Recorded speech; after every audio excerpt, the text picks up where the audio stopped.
आपका प्रश्न है मन शब्द से हम अंदर क्या पकड़ेंगे।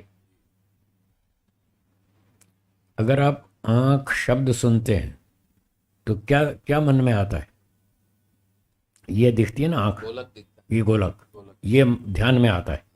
कोई बोले उसकी आंख में थोड़ा कंकर पड़ गया, तो आंख शब्द बोलते ही, आपके सुनते ही ये चीज़ सामने आती है। तो जब हम कहते हैं मेरा मन, तो मन बोलने पर क्या सामने आना चाहिए।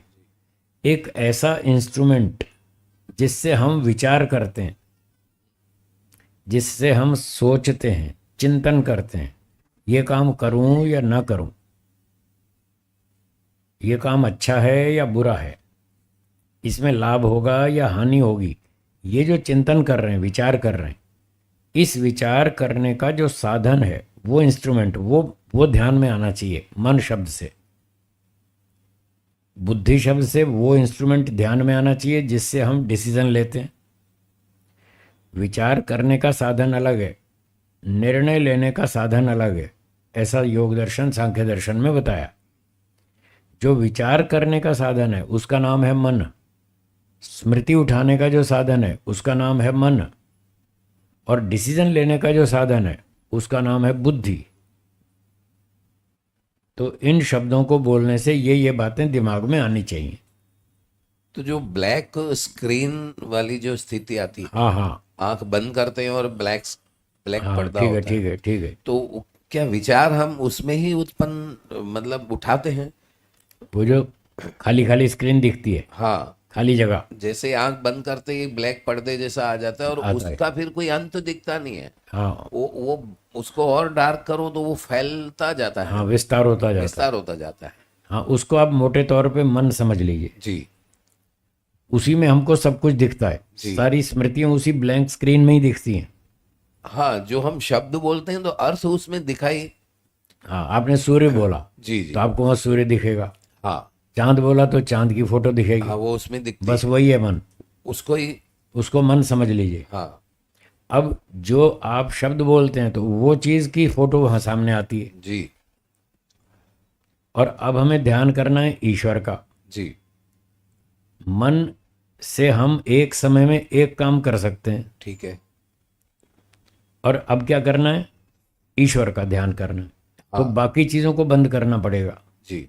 इसलिए हम कहते हैं ध्यान के समय ब्लैंक स्क्रीन बनाओ, काला काला अंधेरा अंधेरा देखो। अंधेरा। हाँ, लाइट को हम भगाते हैं, इसीलिए भगाते हैं कि वो सूरज चांद, ये वो, स्कूटर कार घर बंगला मोटर गाड़ी कुछ भी याद नहीं आना चाहिए। जी।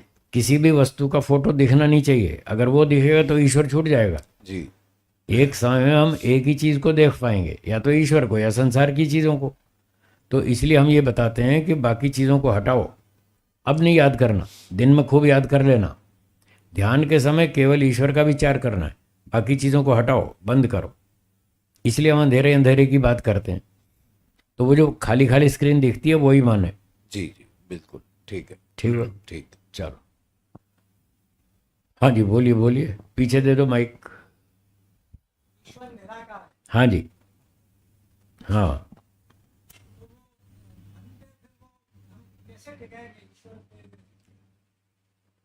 ईश्वर निराकार है, मन को ईश्वर में कैसे टिकाएंगे।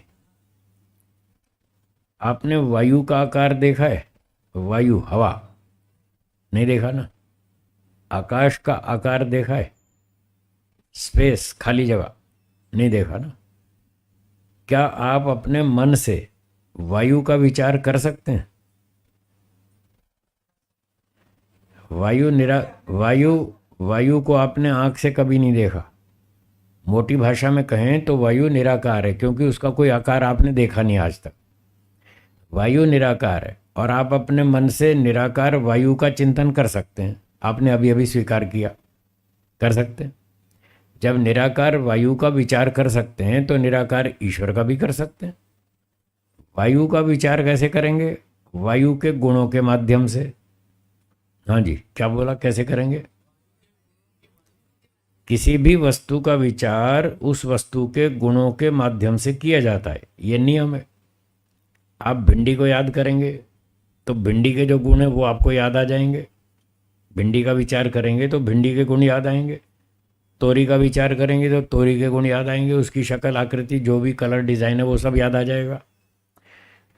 अब हलवे का विचार करेंगे तो उसके गुणों के माध्यम से करेंगे, सूर्य का विचार करेंगे तो उसके गुणों के माध्यम से, वायु का विचार करेंगे तो उसके गुणों के माध्यम से, ईश्वर का विचार करेंगे तो उसके गुणों के माध्यम से। तो निराकार वायु का हम चिंतन कर सकते हैं, तो निराकार ईश्वर का भी कर सकते हैं, उसमें कोई समस्या नहीं है। अभ्यास करना पड़ेगा। साकार वस्तु का विचार करना थोड़ा सरल होता है, उसमें रूप गुण जो है वो बहुत पावरफुल होता है, बहुत उसका जो संस्कार होता है वो बलवान होता है, रूप का संस्कार, इसलिए उसका चिंतन करना सरल होता है। अब जिस वस्तु में रूप नहीं है, शेप नहीं, कलर नहीं, डिज़ाइन नहीं, कोई आकृति नहीं, तो वो उसका विचार करना थोड़ा कठिन पड़ता है। इसलिए जैसे वायु का रूप रंग आकार कुछ नहीं दिखता, उसका विचार करना पृथ्वी के विचार से थोड़ा कठिन पड़ता है, लेकिन असंभव नहीं है। उसका हम अभ्यास करेंगे तो वो भी आराम से कर सकते हैं, अभ्यास की बात है। तो जैसे निराकार वस्तुओं का चिंतन हम कर सकते हैं, थोड़ा कठिन पड़ता है, बस इतनी बात है, और कुछ अभ्यास करने के बाद फिर वो भी सरल हो जाता है। ऐसे ही निराकार ईश्वर का चिंतन भी हो सकता है, होता है, और यदि उसका भी अभ्यास कर लें तो वो भी सरल हो जाएगा। तो अभ्यास की बात है, हो जाएगा। और कोई शंका? हाँ बोलिए,